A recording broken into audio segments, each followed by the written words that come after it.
ठीक, तो हम लोग पिछले क्लास में पढ़ रहे थे आधुनिक भारत का इतिहास पढ़ रहे थे। ठीक है, मॉडर्न इंडिया पढ़ रहे थे, जिसमें हम स्वतंत्रता आंदोलन पढ़ रहे थे।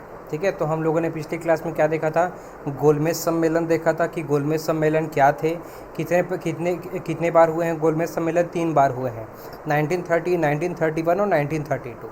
तीनों गोलमेज सम्मेलन से जो समरी निकला, जो प्रावधान हमने फ़िल्टर करके निकाले, उसको हमने कौन से पत्र में डाला था, श्वेत पत्र में डाला था। ठीक है, और श्वेत पत्र ही आधार बना किसका, भारत सरकार अधिनियम या भारत शासन अधिनियम 1935 का, जिसमें मैं आपको बताया था कि भारत शासन अधिनियम में हमने बहुत सारे प्रावधान लाए गए थे। जैसे क्या क्या प्रावधान थे कि भारत में एक संघीय यानी कि फेडरल सुप्रीम कोर्ट की स्थापना 1937 में होती है। ठीक है, याद रखना, भारत पे संघीय, देखो यहाँ लिखाया हुआ है लास्ट पॉइंट, भारत में संघीय न्यायालय यानी कि फेडरल कोर्ट की सुप्रीम कोर्ट की स्थापना अगर आपसे पूछा कौन से अधिनियम से हुई है तो 1935 के अधिनियम से हुई है। ठीक है, बट अगर आपसे पूछे कि भारत में फेडरल सुप्रीम कोर्ट यानी कि संघीय न्यायालय की स्थापना कौन से सन में हुई है तो 1937 में हुई है। ये दोनों वर्ड में डिफरेंस रखना, क्योंकि 1935 में कानून आया था और यही कानून आगे चल के क्या हुआ है, इस कानून को लागू करने के लिए 2 साल लग गए लगभग। ठीक है, जैसे मैं आपको बताया था कि भारत शासन अधिनियम से ही भारत की नई राजधानी बनी थी। नई राजधानी कौन है, नई दिल्ली है, और उसके बाद जो दिल्ली था वो पुरानी दिल्ली हो गई। तो भारत की जो नई राजधानी है वो 1937 में नई दिल्ली बनी है। ठीक है, तो उसको भी बनाने में 1937 लग गया। अब देखो, इसमें एक और प्रावधान था कि भारत में प्रत्यक्ष चुनाव प्रणाली यहाँ से शुरू होती है, यानी कि भारत में डायरेक्ट इलेक्शन शुरू होता है, जैसे आज प्रेजेंट में होता है ना, वैसे वाला इलेक्शन का प्रावधान। अगर आपसे अधिनियम पूछा तो 1935 लिखना है। क्वेश्चन आ सकता है आपको कि ब्रिटिश भारत का सबसे पहला आम चुनाव किस अधिनियम के द्वारा लाया गया, तो अधिनियम पूछा वो तो 1935 का अधिनियम। ठीक है, पर अगर आपसे पूछता है कि ब्रिटिश भारत का सबसे पहला आम चुनाव कौन से सन में हुआ तो 1937 में हुआ था। 1937 ही आंसर रहेगा। ठीक है, वाइस रॉय को रेसिडुअरी पावर्स यानी कि अवशिष्ट शक्तियां दिया गया। ठीक है, ये किया गया।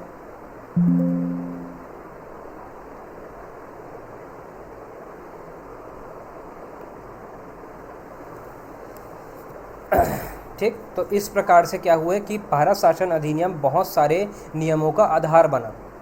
ठीक, तो इलेक्शंस हुए, देखिए इलेक्शंस यहाँ पर 1937 के इलेक्शंस के आपको यहाँ पर भाई यहाँ पर स्टैटिस्टिक्स दिख रही है कि इंडियन नेशनल कांग्रेस जो है वो कितने राज्यों में, कितने क्षेत्रों, कितने बड़े क्षेत्रों में क्या किया था, अपनी सरकार बनाई। जो ब्राउन कलर से आपको दिख रहे हैं वो क्या थे, प्रिंसली स्टेट्स थे, यानी कि देशी रियासत वाले थे। और देशी रियासत वाले जितने भी राजा महाराजा के क्षेत्र थे, उन्होंने इस इलेक्शन में 1937 के इलेक्शन में कोई भी पार्टिसिपेशन अपनी नहीं दी। ठीक है, 1935 के अधिनियम से एक और भी बड़ा चीज़ हुआ कि भारत में आरबीआई की स्थापना हुई है। आरबीआई की स्थापना कब होती है, 1 अप्रैल 1935 को कुल 6 करोड़ रुपए की आंशिक पूंजी के साथ होती है। पर अगर आपसे पूछता है आरबीआई कौन से अधिनियम से आया तो आरबीआई के लिए अलग से अधिनियम बना था जो 1934 में ही आ गया था। और आरबीआई जो आज अपना कार्यों को संचालन करती है वो आरबीआई अधिनियम 1934 आरबीआई एक्ट 1934 से करती है। ठीक, अब देखो 1935 के जो अधिनियम आए उसमें बहुत सारे कुछ हमको चीज़ें में अच्छी भी मिली, कुछ चीज़ें गलत भी मिली। ठीक है, कुछ चीज़ें भी हमको सही नहीं लगी। जैसे कि भाई मैं आपको बताया कि जो भाई चुनाव जैसे यहाँ पर दलित जातियों का, महिलाओं का, मजदूर वर्ग के लिए अलग से निर्वाचन की व्यवस्था की गई। तो भाई हिंदुओं को फिर से, क्योंकि भाई वैसे भी कम्युनल इलेक्शन ने तो पहले मुस्लिमों को भी हमसे अलग कर दिया, उसके बाद सिखों को भी अलग कर दिया और बाकी जातियों को भी अलग कर रहा था हम लोगों से। तो इसीलिए इसमें महात्मा गांधी और कांग्रेस इस व्यवस्था के खिलाफ थे। ठीक है, और बहुत सारी ऐसी और भी चीज़ें, जैसे कि भारत से जो बर्मा था, यानी कि हमारा जो नॉर्थ ईस्ट पार्ट था, उसको काट दिया गया। ब्रिटिश शासन वहाँ भी था, उन्होंने उसको आज़ादी नहीं दी थी, पर हमसे अलग कर दिया गया, और आज म्यांमार देश बन के अस्तित्व में है। ठीक है, तो ये सारा चीज़ कौन से अधिनियम से आया था? भारत शासन अधिनियम 1935 के तहत आया था। ठीक, अब देखो इतना सब कुछ यहाँ पर ना हो रहा था। ठीक, 1937 तक सब चीज़ हुआ, भारत की नई राजधानी भी सामने में आ गई। ठीक, भारत की नई राजधानी भी सामने में आ गई। पर यहाँ से क्या होता है, आगे जब व्यवस्था चलती है तो वहाँ पर क्या होता है, 1939 में जो कांग्रेस का अधिवेशन होता है वो कहाँ पर होता है? त्रिपुरी में होता है। त्रिपुरी जबलपुर के पास एक शहर है। ठीक है, कहाँ पर है ये? जबलपुर के पास। कांग्रेस का सेशन हो रहा था कब? 1939 में। कांग्रेस का क्या हो रहा था? सेशन हो रहा था 1939 में। तो यहाँ पर क्या हुआ था, कांग्रेस के अध्यक्ष पद के लिए 2 लोग नामित हुए। ठीक, एक कौन थे? सुभाष चंद्र बोस थे, और दूसरे कौन थे? पट्टाभी सीतारमैया थे।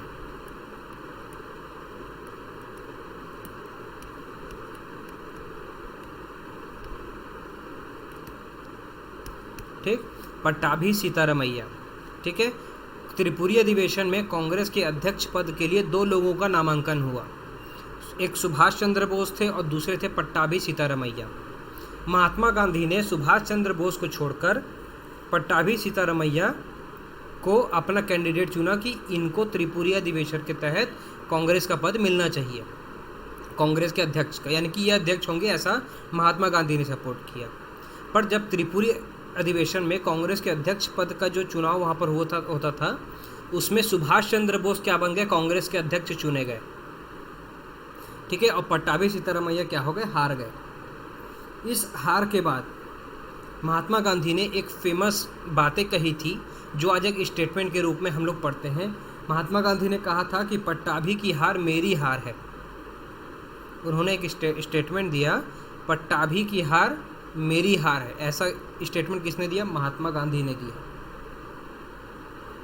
ठीक है, और यहाँ पर से क्या होता है, जब सुभाष चंद्र बोस को भी ये लगता है कि भैया बड़े बुजुर्ग हैं महात्मा गांधी, इसीलिए वो क्या करते हैं, नाराज़ हैं और उनको मेरा यहाँ रहना अच्छा नहीं लग रहा है, इसीलिए सुभाष चंद्र बोस क्या करते हैं, कांग्रेस के पद से इस्तीफ़ा दे देते हैं। आप कहानी अच्छे से समझना। सुभाष चंद्र बोस इलेक्शन जीतने के बाद, अध्यक्ष पद को रिसीव करने के बाद भी रिज़ाइन कर देते हैं, क्योंकि बापू नाराज़ थे, महात्मा गांधी नाराज़ थे।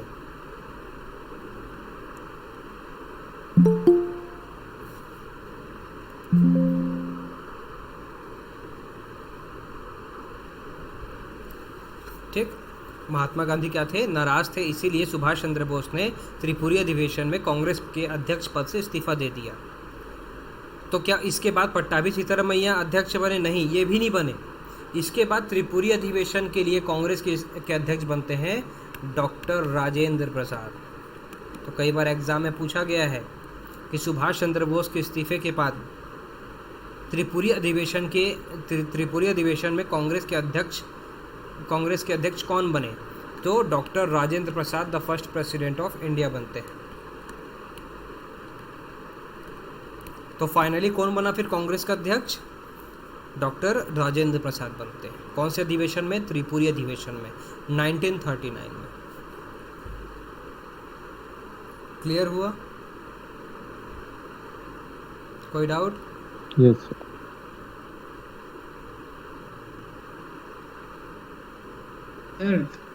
डॉक्टर राजेंद्र प्रसाद को कैसे बना दिया इन्हें? वो तो उसमें नहीं थे। उनको सर्वसम्मति से उनको चुना गया।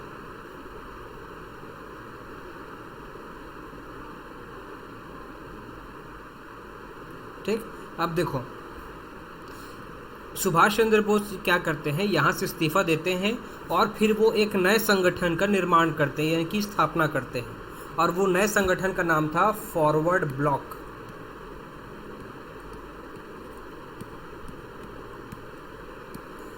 Forward block, all India forward block लिख लो या फॉरवर्ड ब्लॉक बस लिख लो, काफ़ी है। ये संस्था की स्थापना कौन करते हैं? सुभाष चंद्र बोस करते हैं। कब करते हैं? 22 जून 1939 को।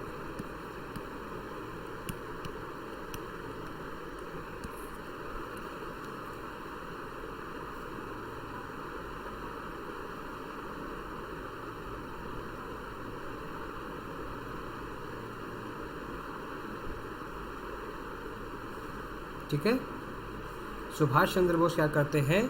त्रिपुरी अधिवेशन में कांग्रेस के इस्तीफे के बाद से वो क्या करते हैं? एक नए संगठन की स्थापना करते हैं जिसका नाम क्या है? ऑल इंडिया फॉरवर्ड ब्लॉक या सिर्फ फॉरवर्ड ब्लॉक। एग्जाम में पूछता है फॉरवर्ड ब्लॉक की स्थापना किसने करी? फॉरवर्ड ब्लॉक जो था, ठीक है, कब हुई इसकी स्थापना? तो 22 जून 1939 को होती है। ठीक है,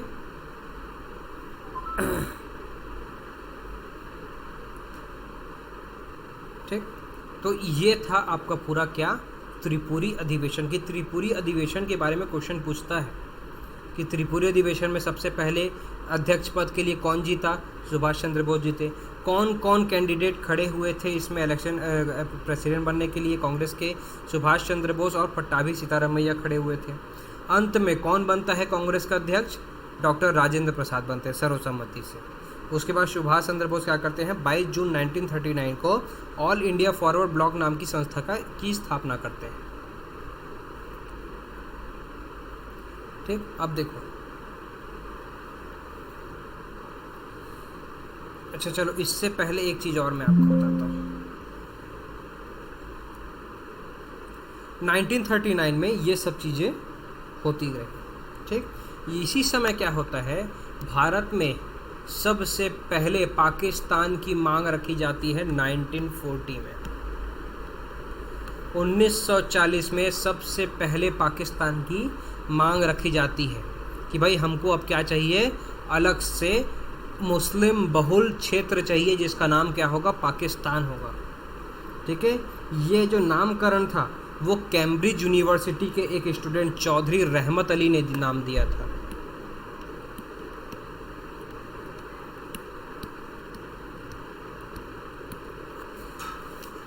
चौधरी रहमत अली ने नाम दिया था। एक मिनट ना,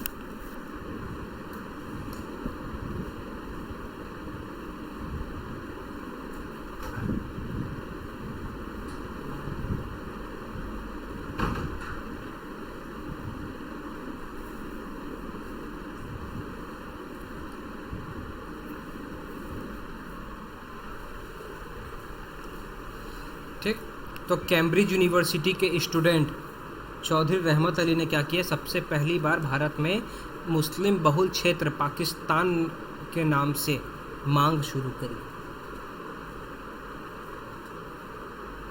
ठीक है, इसके बाद मुस्लिम लीग के लाहौर अधिवेशन, यानी कि 1940 में मुस्लिम लीग का भी अधिवेशन होता था। मुस्लिम लीग के लाहौर सेशन में, यानी कि मुस्लिम लीग भी क्या करती थी? अपना सत्र चलाती थी। तो उसके लाहौर सेशन में सबसे पहले मोहम्मद अली जिन्ना ने 1940 को भारत से पृथक पाकिस्तान की मांग करी। ठीक है, तो आपसे पूछ सकता है कि पाकिस्तान की सर्वप्रथम मांग किसने करी थी? तो कैम्ब्रिज यूनिवर्सिटी के स्टूडेंट चौधरी रहमत अली ने किया था। आपसे ये भी पूछ सकता है कि 1940 में, ठीक है, मुस्लिम लीग के कौन से सत्र में मोहम्मद अली जिन्ना ने पाकिस्तान की मांग की थी? तो लाहौर सत्र में की थी मांग।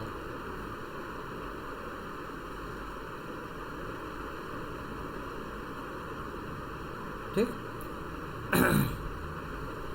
और जस्ट इसी के बाद क्या होता है?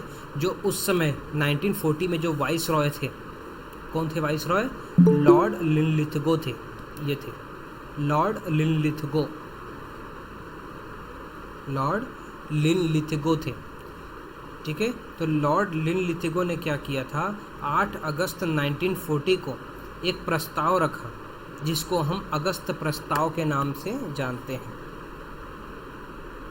ठीक है, इसको लिनलिथगो प्रस्ताव भी कहते हैं। ठीक है, इस प्रस्ताव में सबसे पहली बार भारत को भविष्य में औपनिवेशिक स्वराज्य, यानी कि भाई जो आपको बताया था ना औपनिवेशिक स्वराज की जो मांग हम पहले कर रहे थे, उसको देने की सबसे पहली बार बात की गई।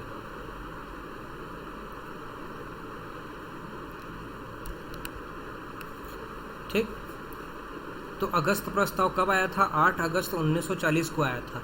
कौन लेके आया था? तो भारत के उस समय तत्कालीन वाइसरॉय कौन थे? लॉर्ड लिनलिथगो थे। उन्होंने भारतीयों के लिए एक प्रस्ताव रखा जिसको हम अगस्त प्रस्ताव के नाम से जानते हैं। तो इस प्रस्ताव में और क्या क्या प्रावधान थे? यानी कि भारत को औपनिवेशिक स्वराज यानी कि डोमिनियन स्टेटस देने की बात की गई। मैं आपको बताया था, पहले भी बताया हूँ कि डोमिनियन स्टेटस मतलब क्या होता है। एक सलाहकार परिषद की स्थापना की भाई बात की गई। ठीक है, युद्ध सलाहकार परिषद, क्योंकि भाई 1939 से आपको पता है कि विश्व में क्या शुरू हो जाता है? वर्ल्ड वॉर सेकेंड शुरू हो जाता है, द्वितीय विश्व युद्ध शुरू हो जाता है। ठीक है, वॉइस रॉय की जो लेजिस्लेटिव काउंसिल होती है उसकी भाई संख्या में विस्तार किया जाता है कुछ। वॉइस रॉय की जो कार्यकारिणी परिषद यानी कि लेजिस्लेटिव काउंसिल थी, सॉरी एग्जीक्यूटिव काउंसिल थी, इसका विस्तार किया जाता है।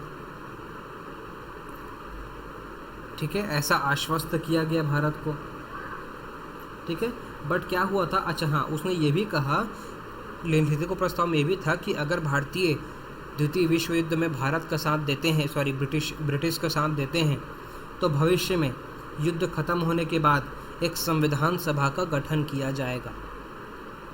ऐसा कहा गया। किसमें कहा गया? अगस्त प्रस्ताव में कहा गया। बट कहीं ना कहीं कांग्रेस को शक था ब्रिटिशर्स पर, इसीलिए उन्होंने क्या कर दिया? इस प्रस्ताव को अस्वीकार कर दिया कि बोले कि हमको यह अस्वीकार है, यह इनकी स्वीकार नहीं है। ठीक है, और इसीलिए यह प्रस्ताव वापस हो गया। ठीक है, ये था आपका अगस्त प्रस्ताव, लिनलिथगो प्रस्ताव भी कहते हैं जिसको। ये प्रस्ताव कब आया था? 8 अगस्त 1940 को आया था।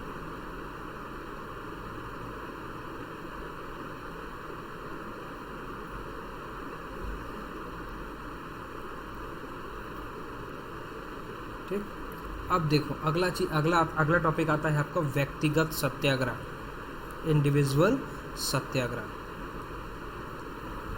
ठीक है, तो अक्टूबर 1940 में भारतीयों ने चालू किया क्या? व्यक्तिगत सत्याग्रह चालू किया गया। ठीक, और व्यक्तिगत सत्याग्रह का प्रारंभ किसने किया था? तो महात्मा गांधी जी ने किया था। ये महात्मा गांधी नहीं है। ठीक है, तो व्यक्तिगत सत्याग्रह की जो शुरुआत थी वो किसने किया था? महात्मा गांधी ने किया था।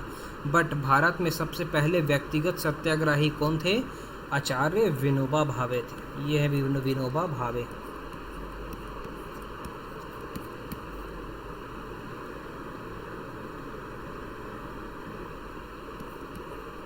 विनोबा भावे।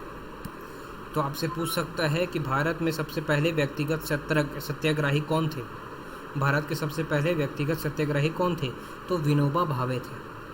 अगर आपको पूछे कि दूसरे कौन थे, तो दूसरे याद रखना सेकंड नंबर के कौन थे? जवाहरलाल नेहरू थे।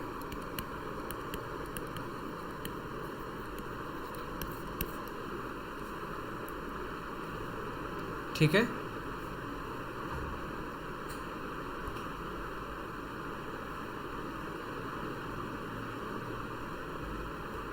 तो व्यक्तिगत सत्याग्रह की शुरुआत किसने की थी? महात्मा गांधी ने की थी। बट सबसे पहले सत्याग्रही कौन थे? आचार्य विनोबा भावे थे। ठीक है, और दूसरे सत्याग्रही कौन थे? जवाहरलाल नेहरू थे।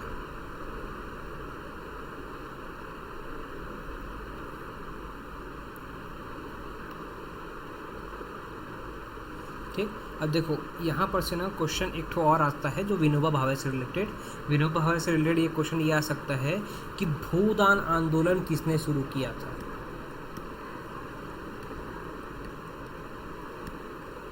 भूदान आंदोलन किसने शुरू किया था? ठीक है, तो आपका आंसर होगा आचार्य विनोबा भावे ने शुरू किया था भूदान आंदोलन।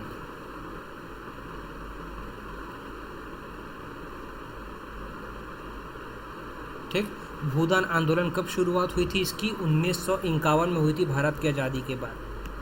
क्योंकि देखो हमारे पास आज़ादी होने के बाद, ब्रिटिशर्स के जाने के बाद भी हमको ये एहसास हुआ कि ब्रिटिशर्स ने हमारी हालत कितनी ख़राब कर दी थी। हमारे पास कृषि की ढंग से व्यवस्था नहीं थी, कृषि था, ज़मीन नहीं था, तो सारे के सारे जो भाई किसान थे उनके पास खुद के पास ज़मीन नहीं था, अपना अपना ज़मीन सबके सभी जो ज़मींदार साहूकार थे पहले के, वो क्या करते, जब्त करके बहुत सारे रखे हुए थे।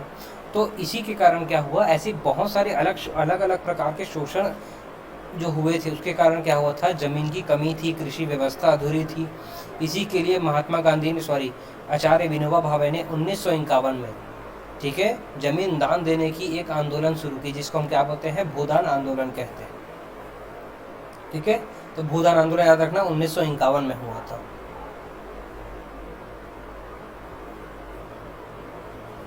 ठीक है, तो ये था आपका व्यक्तिगत सत्याग्रह।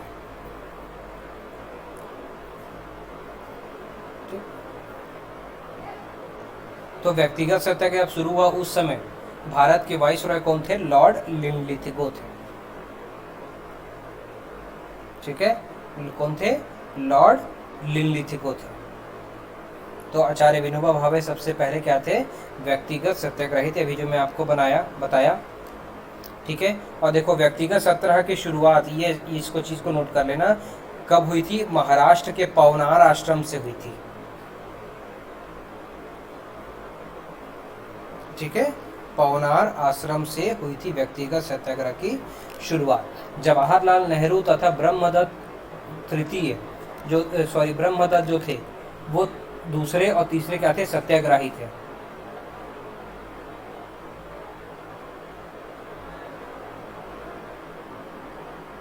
ठीक है, अब देखो, अब हम लोग पढ़ेंगे द्वितीय विश्व युद्ध के बारे में। ठीक है, तो आप पहले भी वर्ल्ड वॉर 2 के बारे में पढ़ चुके हो। तो वर्ल्ड वॉर 2 जो है वो 1939 से चलकर 1945 तक चलता है। ठीक है, कुल 6 साल तक चलता है ये वर्ल्ड वॉर 2। तो देखो शुरुआत में जो ब्रिटेन, अमेरिका, रशिया, चाइना, ये थे, ये एक साइड थे। ठीक है, जर्मनी, इटली, जापान, ये सब एक साइड थे। ठीक है, यहाँ से शुरुआत होती है 1939 से, जब हिटलर की भाई जो दादागिरी होती है, यानी कि हिटलर का जो शोषण होता है वो बहुत ज़्यादा दुनिया पे बढ़ जाता है। तो इसी के कारण क्या होता है, द्वितीय विश्व युद्ध की शुरुआत हो जाती है इससे। ठीक है, अब देखो द्वितीय विश्व युद्ध में क्या होता है कि 1940 से तो वैसे भी ब्रिटिशर्स मांग रहे थे, मतलब कि भाई अब इंडियंस हमारे साथ हो, जैसे लिनलिथिगो जो प्रस्ताव आया था वो वही तो बोल रहे थे ना कि आप हमारा युद्ध में साथ दो, युद्ध खत्म होने के बाद हम आपको एक संविधान सभा क्या करेंगे, एक बना के देंगे, आपकी व्यवस्था के लिए बना के देंगे। पर कांग्रेस ने अस्वीकार कर दिया इसे।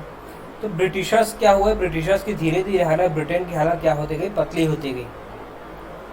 ठीक है, युद्ध में, और जर्मनी और मजबूत होता गया।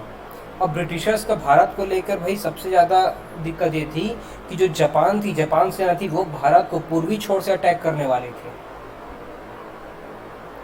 ठीक है, और फॉरवर्ड ब्लॉक की स्थापना के बाद जो सुभाष चंद्र बोस थे, ठीक है, वो जापान की मदद ले रहे थे, भारत पे आक्रमण करेंगे भाई और ब्रिटिशर भागेंगे तब हम भारत को आज़ादी दिला सकते हैं।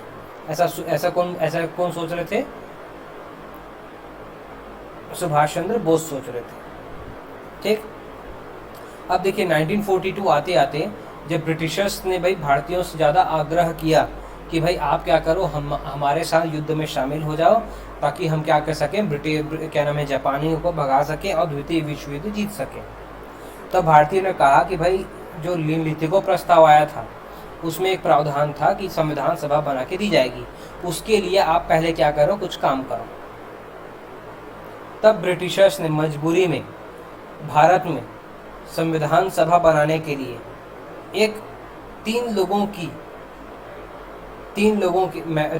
मेंबर्स की एक क्या भेजी, कमेटी भेजी, और उस कमेटी का क्या नाम था, क्रिप्स मिशन था, जो 1942 में आई भारत। और क्रिप्स मिशन क्यों आया था, ताकि भारतीयों के लिए एक संविधान सभा का निर्माण कर सके। ठीक, तो क्रिप्स प्रस्ताव कब आया था? 30 मार्च 1942 को आया। ठीक है, क्रिप्स मिशन कब आया भारत?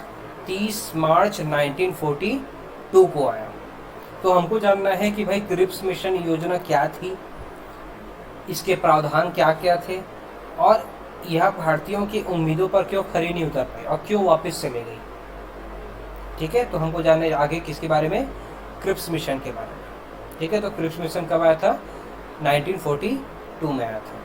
अब देखो, क्रिप्स मिशन जब भारत आया तो क्रिप्स मिशन में कितने लोग थे? 3 मेंबर्स थे।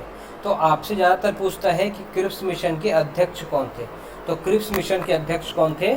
सर स्टैफर्ड क्रिप्स थे।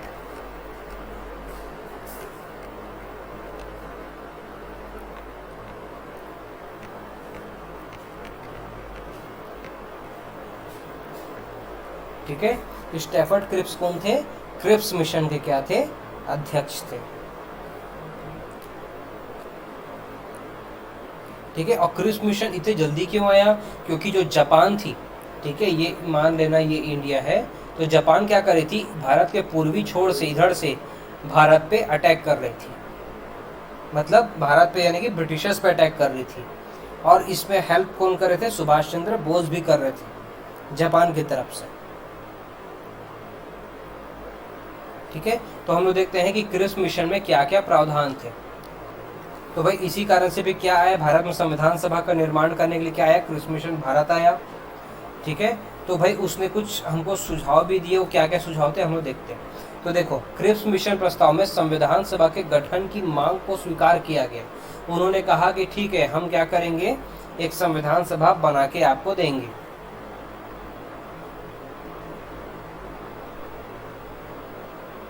ठीक, और क्रिप्स मिशन ने ये भी कहा कि भाई क्रिप्स मिशन ने कहा कि जो संविधान सभा बनेगी उसमें इलेक्शन के आधार पर, जो वहाँ पर संविधान सभा में जो लोग आएंगे वो इलेक्शन के आधार पर आएंगे, यानी कि निर्वाचन के आधार पर आएंगे। ऐसे ही नहीं आएंगे, निर्वाचन के आधार पर आएंगे।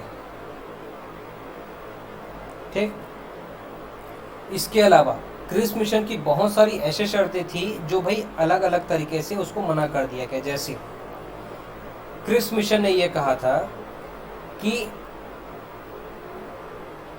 जो हम संविधान सभा बनाएंगे वो युद्ध के बाद बनाएंगे, यानी कि जब युद्ध खत्म हो जाएगा तब बनाएंगे। तो भाई किसको पता था युद्ध कब खत्म होगा? ठीक है, तो युद्ध के बाद बनाएंगे। तो इसीलिए महात्मा गांधी ने क्या कहा? महात्मा गांधी ने क्रिप्स मिशन को कुछ स्टेटमेंट से उन्होंने डिनोट किया। उन्होंने कहा कि यह तो पोस्ट डेटेड चेक है। पहली बार उन्होंने क्रिप्स मिशन को क्या कहा? पोस्ट डेटेड चेक कहा, यानी कि ऐसा चेक जिसका डेट तो भाई आने ही नहीं वाला है, कब आएगा क्या पता। और एक बार उन्होंने दिवालिया बैंक का चेक कहा, चेक ऑफ इंसॉल्वेंट बैंक का। ठीक है, तो इस प्रकार क्रिप्स मिशन का जो कौन से वर्ड से डिनोट किया गया? The bank of insolvent bank, यानी कि दिवालिया बैंक का चेक, और दूसरा क्या कहा गया? पोस्ट डेटेड चेक कहा गया।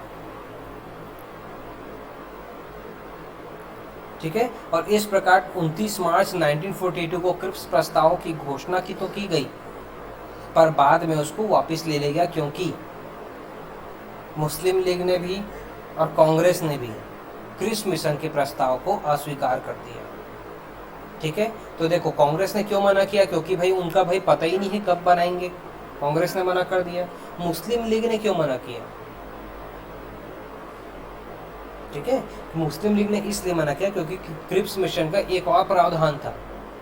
1940 से जो मुस्लिम लीग के कुछ नेता थे वो ये कह रहे थे कि अब मुस्लिम बहुल राज्यों में अलग से पाकिस्तान देश चाहिए, और क्रिप्स मिशन ने कहा कि हम सिर्फ एक संविधान सभा बनाएंगे। और पाकिस्तान तो 2 संविधान सभा की मांग कर रहा था, एक भारत के लिए और एक पाकिस्तान के लिए। तो इसीलिए इस प्रावधान को मुस्लिम लीग ने मना कर दिया कि भाई हमको 2 संविधान सभा चाहिए, एक भारत के लिए बना दो, एक हमारे लिए बना दो। ठीक, तो ये कुछ उसके प्रावधान थे, आप इसको अच्छे से पढ़ भी सकते हो कि भाई इसमें भारतीयों को शामिल करने का प्रबंध किया गया, देशी रियासतों एवं प्रांतों को मिलाकर एक संघ बनाने की व्यवस्था की गई। ठीक है, युद्ध समाप्त होने के बाद भैया हम वो बनाएंगे भारत के लिए। तो ऐसे कुछ कुछ क्या की गई, क्रिप्स मिशन की सिफारिशें बताई गई। और भाई ये भी स्वायत्तता दी गई भाई जो देसी रियासत थे कि भाई वो भारत में शामिल होना चाहते तो हो, नहीं होना चाहते तो मत हो। इस टाइप की भी सुझाव दिए गए थे जो भारत को एक संघ होने के में अवरोध पैदा करता था। ठीक, तो आज के लिए क्रिप्स मिशन तक कंप्लीट करते हैं बस। नेक्स्ट क्लास में मैं आपको बताऊंगा शहीद और स्वराज द्वीप के बारे में। ठीक है, कि सुभाष चंद्र बोस ने शहीद और स्वराज द्वीप का नाम किसको दिया था। ठीक, थैंक यू।